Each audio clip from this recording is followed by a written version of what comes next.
Just because this crazy, vicious world threw a terrible situation at me, I could be mad, I could be red with anger, or I can look at it and say, okay, well, how do I use this as a tool? How do I use this opportunity, kind of a shit opportunity, quite frankly, but how do I use this opportunity to become a better version of myself? So I try to do that every day. And whether that's reminding myself of the men and women who never made it home, the men and women who are, quite frankly, worse off than me, or even the kids who need a little bit of hope, or again, my favorite, the non-believers waiting for me to prove them wrong.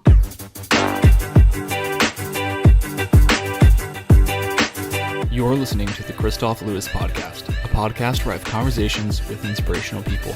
My name is Chris, but my family calls me Kristof. My goal is to have as many conversations as possible with people who have forged their own path by pursuing their dreams, making them a reality, all the while emitting positivity and sharing this knowledge with others. I seek these people out and share this information with you, proving to the world that you can do what makes you happy and do what you want for a living while being a good human being. We'll talk about careers, but we'll also cover any story that inspires. Let's do this while helping each other. Thanks for listening. I'm happy you're here.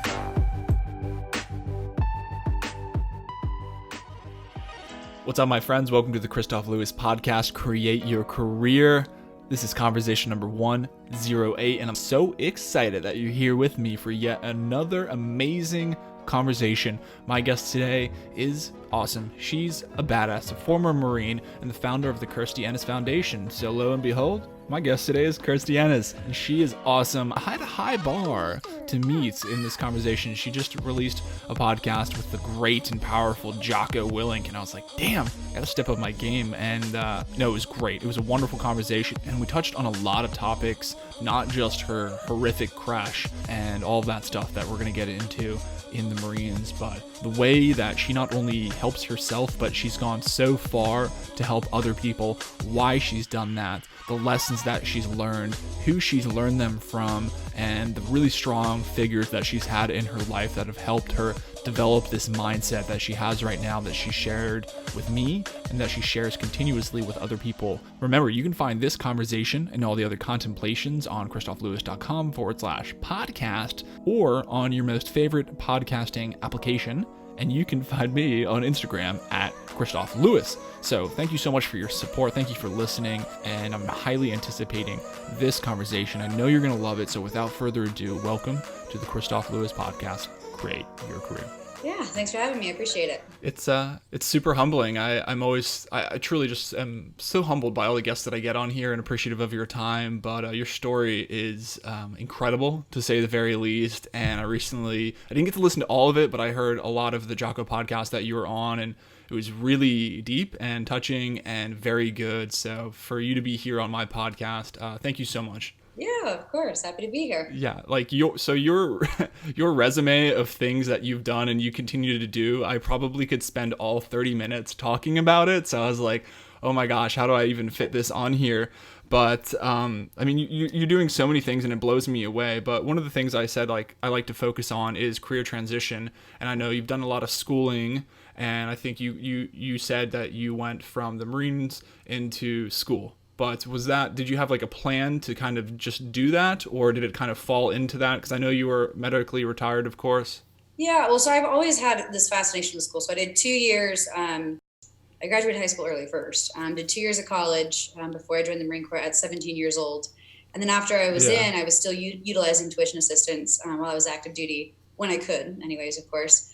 And then after I got hurt, I suffered a pretty severe traumatic brain injury. And my doctors actually laughed at me while I was inpatient. Oh my gosh. And said that, they said that there's no way you'll be able to. We need to find them. Yeah, right. Like, look at this. They said that there's no way you'll be able to pass your classes. Like, we won't sign off on tuition assistance. Wow. So I actually went to my speech therapist. Yeah. And asked them to download a program called Read and Write Gold. And anyways, fought tooth and nail to be able to have, to be able to finish that first master's. And that moment that I received that medical retirement that you're talking about in May of 2014, my brain injury, my cognitive therapist, my speech therapist, and everybody in between basically said, if you don't use it, you're going to lose it. Mm-hmm. Like, you already suffered some pretty severe injuries. now it's time to retrain, rewire your brain so that you can continue moving forward.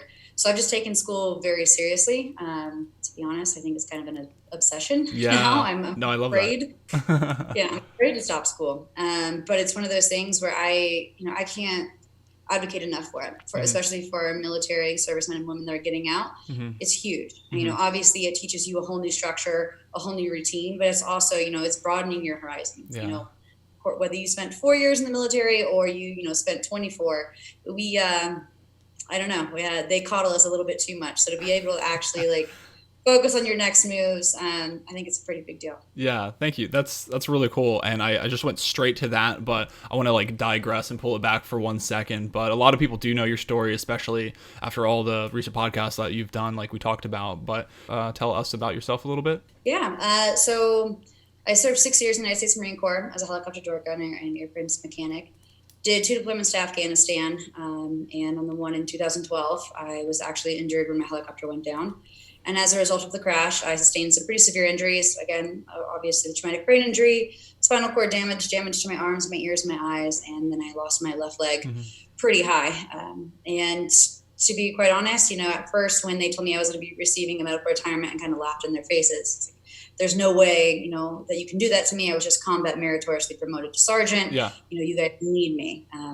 Realistically, they don't. I'm a number. Yeah. So when I received that medical retirement, I really struggled with repurposing myself and trying to figure out how I was going to, continue serving people. And quite frankly, to save myself, I turned to the outdoors. I turned to athletics, and eventually that catapulted me into doing what I'm doing now by partaking in these extreme endurance activities and utilizing them to be able to pay it forward and help people in third world countries. It's so cool. Quick elevator pitch.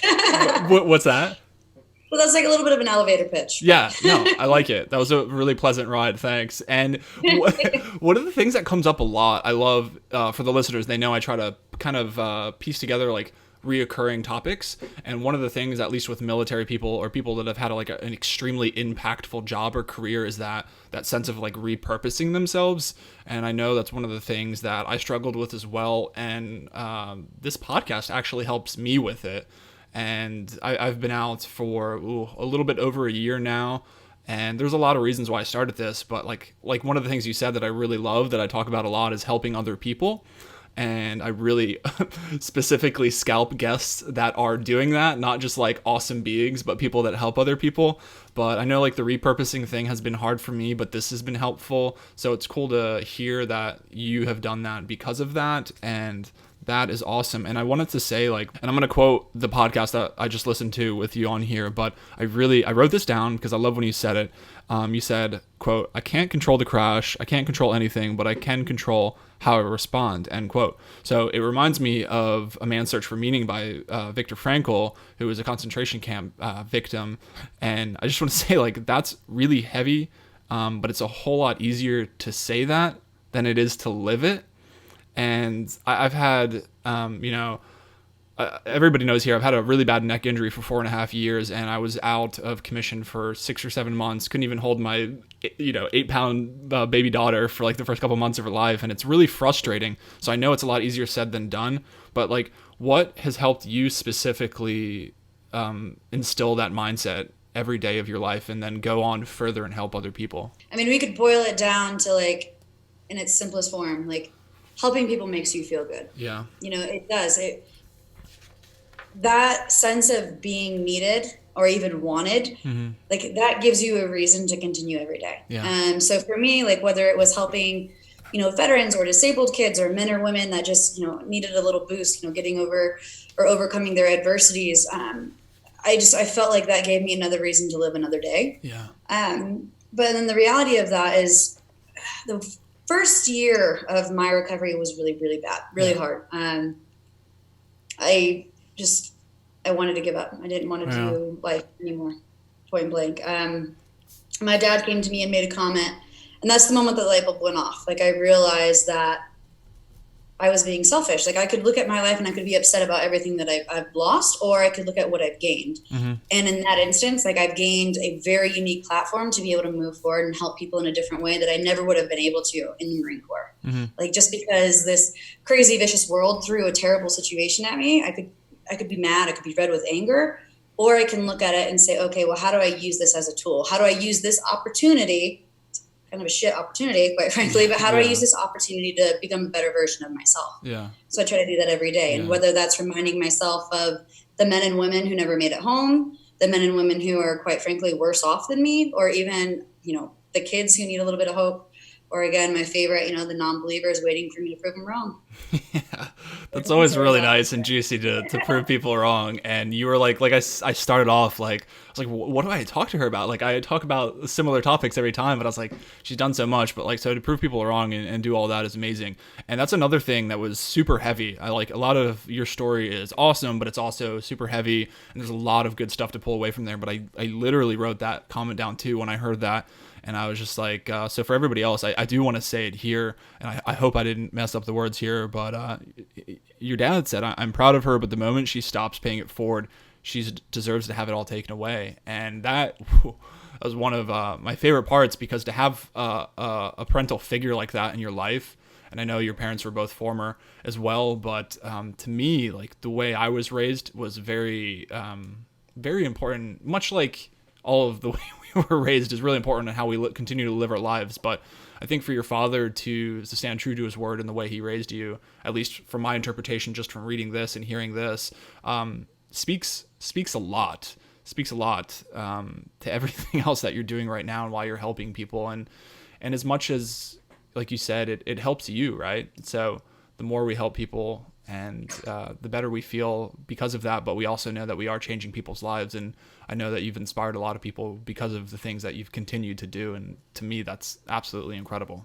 Thank you. I appreciate that. Well, I think, like you said, like obviously our parents have a huge say in who we are, obviously as they've raised us.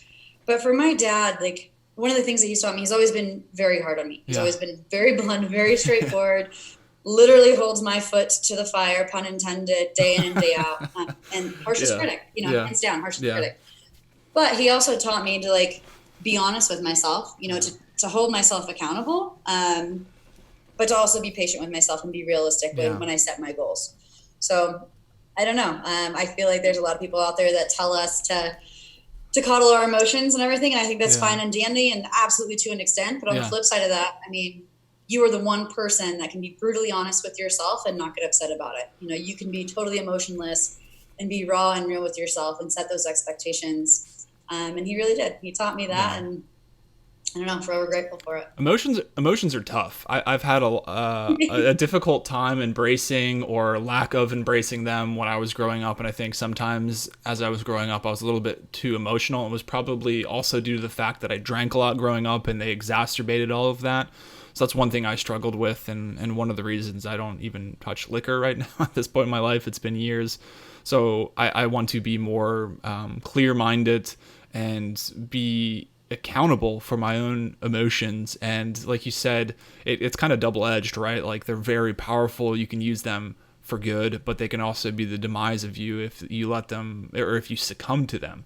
So that's incredible to have that kind of figure in your life that is able to say those kind of things to you, because we need the tough love sometimes. Like you said, your father, but I mean, that's the type of friends I want in my life too. Like I want the people, I always say it, I want people to tell me what I want to hear or what I need to hear, not what I want to hear, because I'm not going to grow from those things. So your father just came out and said it. Like, that is awesome, and it's really cool to hear that again. And you said being patient and honest with yourself. It can be really I struggle with patience a lot, and I'm sure you've had your more than your fair share of being patient with recoveries and everything. But how have you best dealt with being patient? Because I'm sure and yours from your story, from what I know, is it was in stages.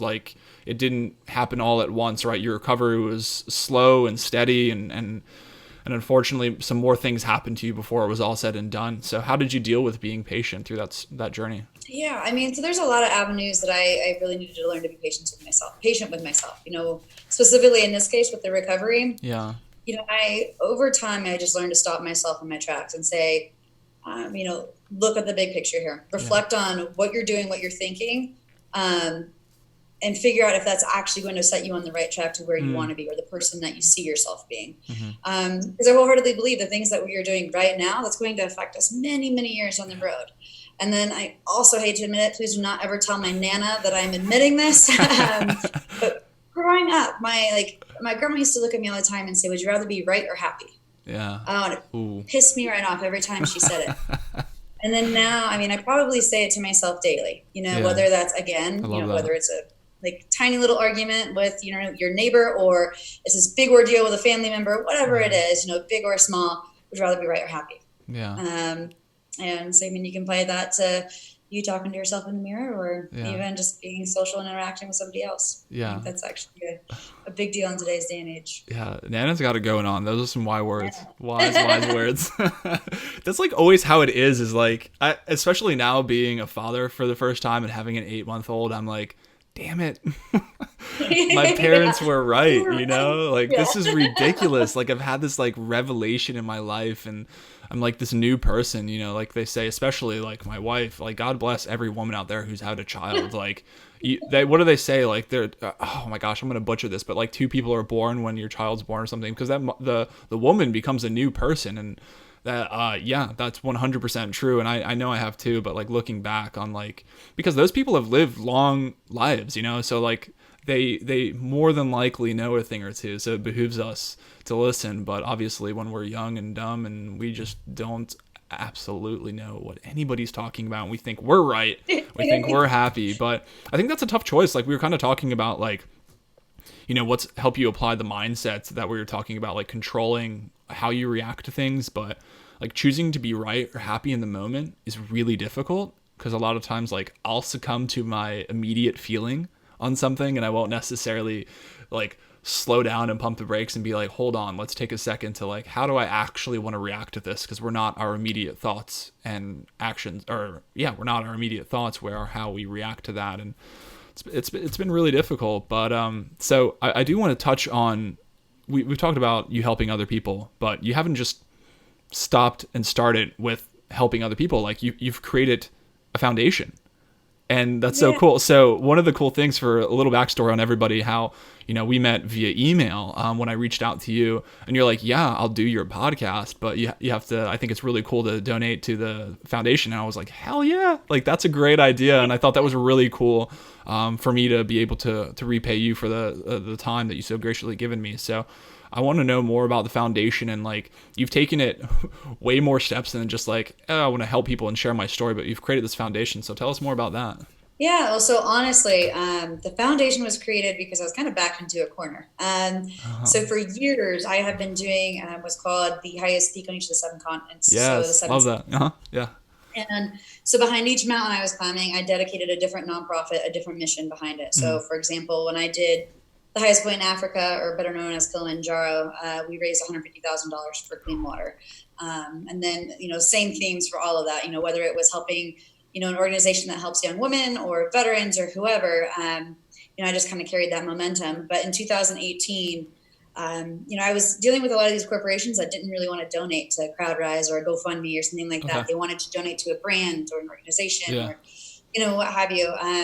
And I had just a great friend step up and say, hey, I'm willing to help navigate like the legal side of it, and obviously the financial, and dealing with the IRS and everything else. He did. I mean, that's so cool. He nailed it. He did a great job, and now he's actually one of my board members. And now we have the Kirstie Ennis Foundation. We started out with literally two bylaws. One, to provide financial support for deserving nonprofits, and then 2, to provide education, opportunity, and healing in the outdoors. And again, that first one, it stems off of what I've been doing with the mountaineering. There's some other endurance events that I'll definitely share with you later on. And then the second one was, my healing didn't take place in the hospital. Don't get me wrong, like God loved my doctors, my therapists, every sort of treatment that they threw at me. But I found Kirstie all over again when I went outside and I got involved with recreational therapy. So again, with that theme of paying it forward, I want to give those opportunities to other people, from all walks of life. Again, whether it's men, women, child, or veteran, civilian, what have you, just anybody that needs help. Like I want to urge them to find themselves outside. And then just recently, actually, with my Everest climb, we actually started introducing medical device technology to third world countries behind all of my clients. So Wow. for Everest, we helped establish the first wheelchair program over in Nepal. And Nice. then just back in September, I was down in Ecuador climbing, and we were recycling prosthetic limbs to amputee orphans and a couple of underserved communities down there. So Wow. it's kind of a lot going on. But Dang. yeah, I mean, we are 100% volunteer based. Yeah.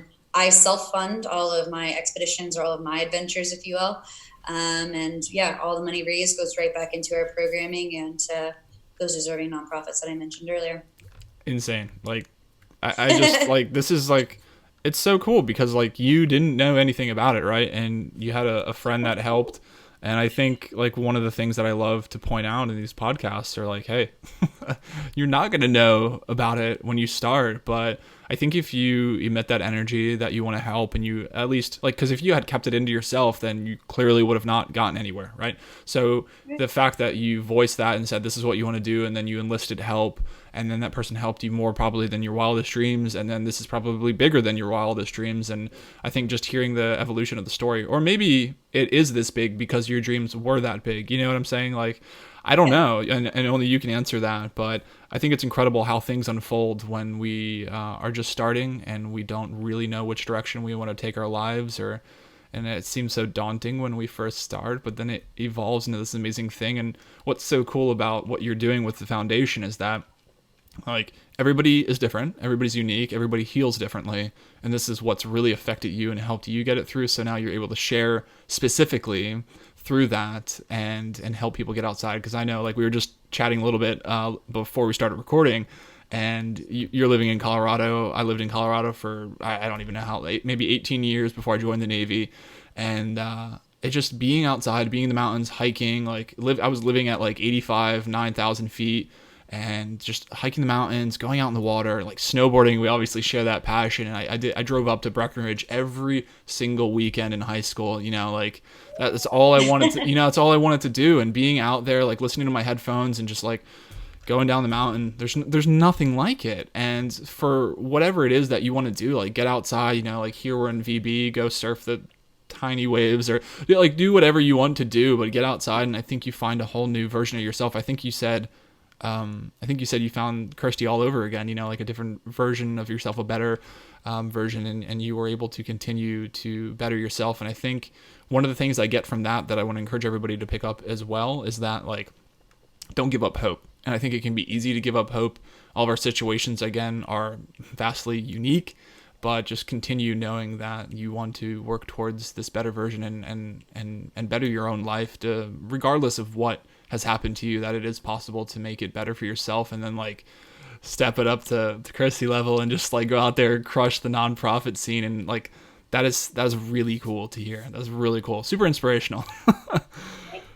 Yeah. Well, I think, like, to piggyback off of what you were saying too, like, I think one of the biggest things, whether you're transitioning out of the military or you just feel lost in, you know, day-to-day world, I think it's important to find something that you're passionate about. You know, find something that gives you a reason to wake up every day.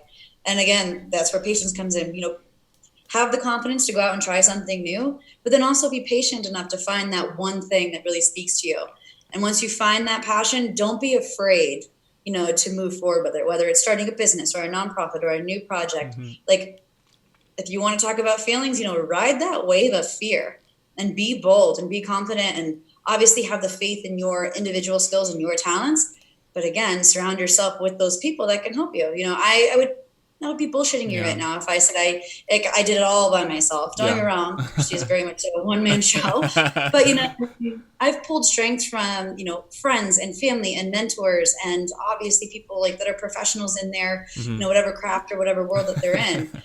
So, you know, very much so is just having that confidence in yourself and asking for help from the right people. Yeah, confidence is huge. I have these whiteboards all behind me, and confidence is at the top of my list right now. I wanted to become a better podcast host, and I was you guys have heard this, but I was like, how do I become a better podcast host, get a better podcast host, and how do I do that? You know, have more confidence in the things that I'm saying, and, you know, it's just funny how that works. But then I told you I love talking about reoccurring topics, and one of the things that I found in my own life is just what you just said, was surrounding yourself with the right people. And obviously we hear this a lot, but I think rarely it is actually applied. And I think furthermore, that people can be apprehensive about having some people cut out of their life that aren't healthy for them and for the growth that they do seek. So I know for a fact, like we were saying, like emit that energy, that intention that you want to do these things for yourself and for other people, and those people will come to you. But be accepting of that help, like you were saying, like you're not going to know everything when you start. So be confident that you know what you want, but you're not going to know everything. So when that help does come for you, like set your ego aside. It's good to have some ego, but set a little bit of it aside and accept that help, because it's so cool. Like when you do emit that energy, that people actually do want to help you and they want to contribute to what you want to get done. And because clearly you help them and they help you, and then you're able to help more people. And it's just this massive domino effect of helping more and bigger and bigger and bigger things. And it's unstoppable, and it really has been unstoppable for you, from at least my perception. And it's really cool and exciting to see where it does go from here. Thank you. That honestly, that means the world to me. Yeah. And that totally, like, that puts a notch in my belt to keep going. Yeah. It's just powerful. Well, it's like you said, I think you said something about being selfishly or something in the beginning of the conversation, and this podcast is literally selfishly for me too.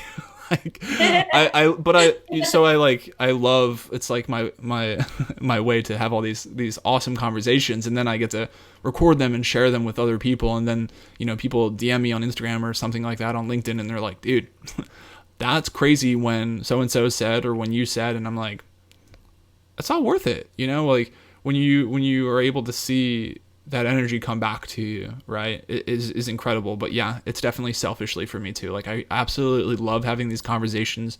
They challenge my core, my inner being, and my thought patterns, and they help me grow to be a better person. So I challenge other people listening, and I challenge anybody, you included, me included, to like continue to have these conversations. They need to be talked about, because sharing your story with intention and talking about the tough stuff, like the tough dad love and the bad accidents and bad things that happen to us in our lives. We've all had our fair share of unique events, and it's better out than in. That's what I've always said, and it's so important and healthy to have these conversations. Absolutely. Well, I think that's one of the things, like, in our society. Well, I mean, I guess, well, we're behind a screen right now, but we get so wrapped up in our phones or behind the screen, media, that we've forgotten how to communicate. Yeah. Like now, I mean, that's a tool that we all need to implement. Whether it's just kind of a genuine curiosity, or being willing and to make us, like, being comfortable enough to make ourselves uncomfortable so that we can grow. Yeah. That's huge. Yeah. And again, it's just it's a forgotten element of our lives right now. Yeah, I wish I could fly to near Aspen, Colorado, and have a conversation in person. Believe me, that's like my dream, is to just drop it all. I would love to do that, and one day we do actually. One of our dreams, secretly, not secretly anymore now that everybody's listening, is to take the family on a camper in an RV, and just like tour the states, and then go see guests that I've had, all the 108, see all the 108 guests that I've had or whatever, and then like continue to have them. So yeah, we definitely have some big goals, but communication is ideal. And no, this is why, like, part of the reason I like having the Zoom or the Skype conversations face to face, so it's really important. I want to, before we get out of here, we talked a lot about education, and I think it's really, education for you, again, is super unique because of what the doctor said is continued education. But it's funny because I'm a huge advocate of education. Being a college dropout, I've found this newfound love in education, in reading, in having these conversations, and I love to stay current and to continue to have these things and think this way. But you've kind of done it because you said, the doctor said you needed to do it almost, but I'm sure has it evolved into this, like, you just really love to do it now too? Yeah, I mean, I have just a genuine curiosity for how things work. Yeah. And like my whole life, I've been the person or the child or the adult to say why. Like, I want to know why. Why do you think that way? Why does it operate that way? So I think it's twofold there for sure. But then even now, so I'm actually working on my doctorate in education. Nice. And I'd be really naive to think, like, in 10 years that these athletics and these sports that I'm doing, aren't going to hurt a little bit more. So education is really my way to continue inspiring the next generation. It's like, I want to inspire that drive for knowledge. Like, the more we know, the better our lives are going to be, and quite frankly, to mention what you said earlier, that the bigger our dreams are going to be. Yeah. Yeah, no, you're 100% right. And it's like, it's addicting. Like, I've really enjoyed it. Like, I've been doing a lot of reading lately, and the more I read, the more I want to read. And then it's like that classic saying of like, the more I learn, the more I realize like I don't know shit and I need to learn a lot more. Like, holy crap, I need to do this. But at least like you're headed in the right direction at that point, because you're subscribed to that growth mindset and you're subscribed to wanting to become more knowledgeable, and you understand that learning isn't this like lame thing that for me I did in high school or college and I didn't enjoy it at all, and it's actually this awesome thing, and that it's okay to just like, dude, study and read like what you want and learn about what you want and talk to people who excite you and get you motivated and inspired to do things. And then I think you're just going to find this fire that's always been burning inside you, and you're like, this is awesome, I want to do more of this. Oh my gosh. Well, tell us where we can find you on the interwebs or the Instagrams and things. Yeah, if you want to check out what the foundation is doing, or if you want to read any of my blogs on any of the climbs or just the adventures around the world, check out KirstieEnnisFoundation.com. Or if you want to follow along on social media, there's the Kirstie Ennis Foundation. Or you can follow me personally on Facebook, Twitter, and Instagram. It's just my name, Kirstie Ennis. Kirstie, thank you so much for being here, and I'm full of gratitude for your time and diving a little bit more into your story and talking about all the things that are just super fun and exciting and inspirational and all of the above. So thank you so much. Absolutely. Thank you for having me. See ya.